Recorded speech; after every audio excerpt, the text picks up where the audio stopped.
Hello student, कैसे हैं आप सब। स्वागत है आपके अपने यूट्यूब चैनल आर के मैथ्स जीनियस। आज जो हम थ्योरम नंबर 8.10 करेंगे और थ्योरम नंबर 8.10 हमें क्या कहती है। The line drawn through the mid point of one side of A triangle.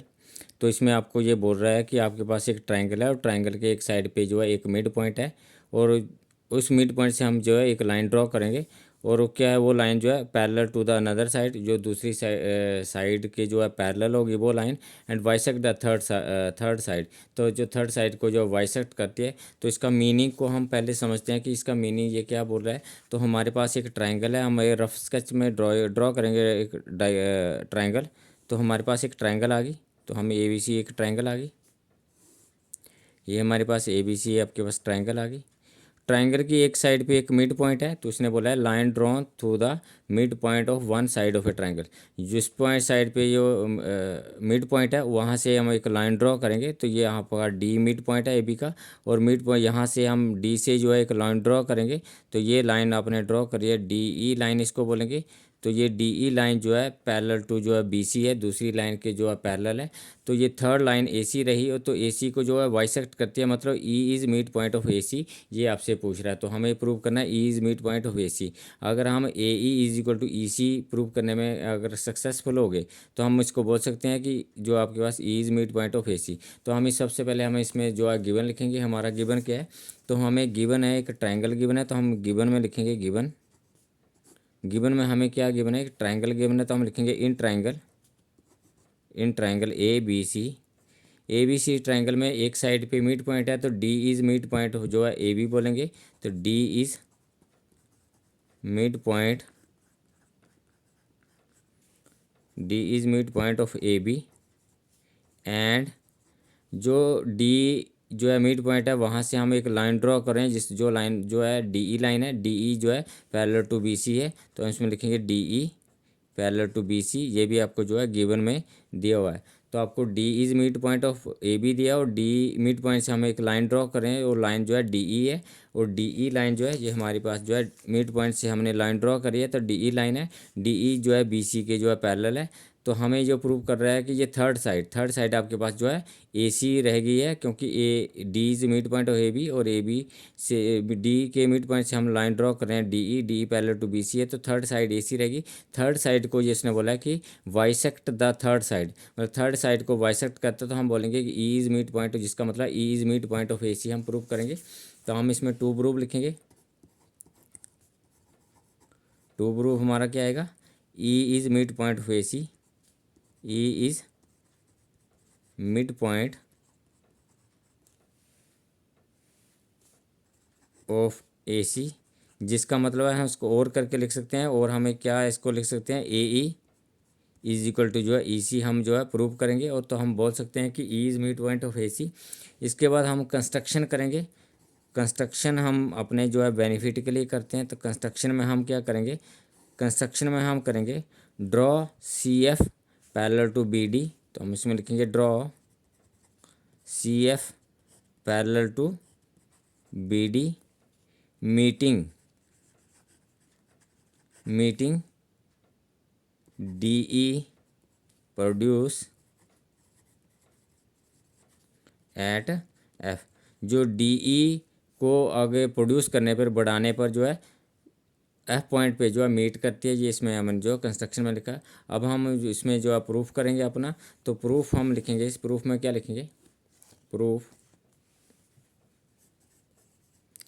Proof में हम क्या लिखेंगे, प्रूफ में हम लिखेंगे D F is parallel to B C, क्योंकि हमारे पास जो है गिवन है। क्यों गिवन है, डायग्राम पे देखते हैं। D E parallel to B C है, और डी ई लाइन पे जो एफ पॉइंट पे है, तो हम इसको बोल सकते हैं कि D F parallel to B C. और इसके बाद हम बोलेंगे सी एफ पैरेलल टू जो बी डी है, ये हमारी कंस्ट्रक्शन है। तो इसमें हम बोलेंगे C F parallel to B D. क्यों पैरेलल है, क्योंकि ये कंस्ट्रक्शन करी हमने, मान के चलें। तो ये देखो हमारे पास जो है D F parallel to B C है, और सी एफ पैरेलल टू जो बी डी है, तो ये बी सी एफ डी एक जो पैरेललोग्राम हो गया, क्योंकि इसके ऑपोजिट साइड जो पैरेलल है, D F parallel to B C आ गया, और सी गिवन है, और सी एफ पैरेलल टू जो बी डी हो गया, क्योंकि हमने कंस्ट्रक्शन करी है, तो बी सी एफ डी आपके पास एक पैरेललोग्राम हो गया। It implies B D C F is a parallelogram. तो ये आपके पास क्या आ गया, एक पैरेललोग्राम आ गया। अगर बी सी एफ डी एक पैरेललोग्राम है, इसका मतलब ये हो गया कि आपके पास जो है C F is equal to जो है बी डी के इक्वल होगा, क्योंकि opposite side of the parallelogram, तो C F is equal to B D, और B C F is equal to, हम इसमें लिखेंगे C F is equal to B D, और रीजन देंगे opposite side of parallelogram, opposite side of parallelogram, parallelogram की opposite side जो है equal आती है। और इसके बाद हमें जो है गिवन में दिया है कि आपके पास जो है A D is equal to जो है बी डी के इक्वल है, क्योंकि D is mid point of A B, तो हम इसके लिख सकते हैं A D is equal to जो है बी डी है, और इसमें रीज़न देंगे कि आपके पास D is mid point of A B, D is mid point of A B, तो डी जो है ए बी का जो मिड पॉइंट है। तो यहाँ से आपके पास क्लियर हो रहा है कि सी एफ जो है बी डी के इक्वल है और ए डी जो है बी डी के इक्वल है। तो इसका मतलब ये हो गया, इट इम्प्लाइज ये हो गया कि बी डी इनका कॉमन है, तो सी एफ जो ए डी के भी इक्वल होगा, तो आप लिख सकते हैं C F is equal to जो है ए डी। तो ये आपके पास जो है इसमें जो आपके पास जो है प्रूव हो गया है कि सी एफ जो है ए डी के इक्वल है।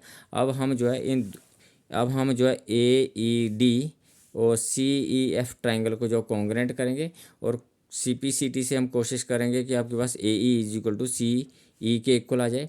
तो हम इन दोनों ट्राइंगल का नाम लिखेंगे, in triangle A E D and C E F. अब हम इसमें लिखेंगे in triangle A E D and C E जो एफ, ये दो ट्राइंगल हैं आपके पास। तो इन दोनों ट्राइंगल में आपके पास क्या आ गया, C F is equal to A D, ये आपने जो प्रूव करा है। A E D and C E F triangle में ए डी जो है सी एफ के इक्वल आ गया, क्योंकि आपने इसको प्रूव करा है। यहाँ पे आप एंगल 1 लेंगे, तो angle 1 is equal to angle 2, क्योंकि ये वर्टिकली ऑपोजिट एंगल है, तो हम इसमें लिखेंगे angle 1 is equal to angle 2। तो angle 1 is equal to angle 2, reason क्या देंगे, vertically opposite angle, vertically opposite angle आपके पास इक्वल होते हैं।